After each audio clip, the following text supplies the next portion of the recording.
看未来台北市的新楼王，台北市寸土寸金，这咱知影，真需要商办大楼，嘛有推动这个伫敦化北路加这个算是南京东路环亚大楼多经案，所以权人之日开机人寿伫漳州公告，讲要参加这个南京东路3段加敦化北路口这个环亚大楼多经案，顺利上京审查通过话，将伫2年后的动工，不动产的专家就估计，即卖价值差不多是51亿。这个旧大楼一旦改建，未来估计应该变上倍，上无有1,100亿，有可能变成目前这个超过目前规模上大的大属总部的重建案，变成新的楼王。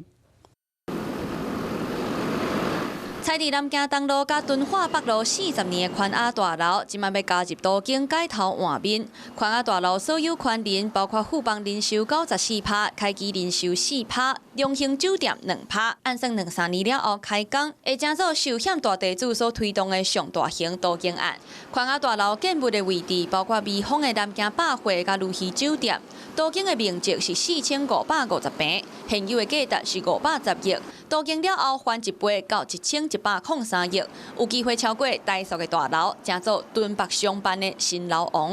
要伫咧敦化南北路徛起做王，不过敢会当提升周边的商圈？因为目前台北市的这个整个金融的中心都在转变嘛，目前还是以信义计划区或者敦南、敦北为主，所以呢，以目前当地的状况，要靠一个改建案来拉抬当地的整体的商业活动气息，恐怕不太容易。台北市敦化南北路的上午大道是商办的中建地区，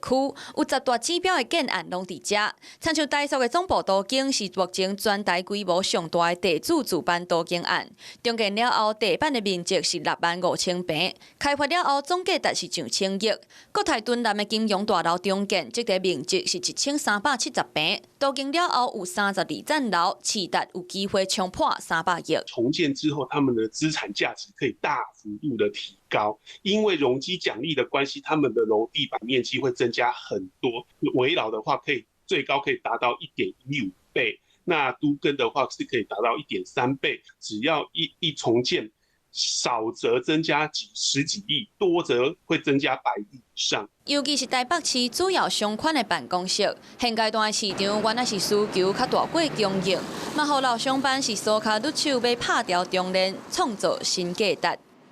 Hello， 我是林明瑞。想要抢先掌握最及时的新闻资讯吗？赶快订阅、按赞、开启小铃铛，锁定我们华视新闻的 YouTube 频道。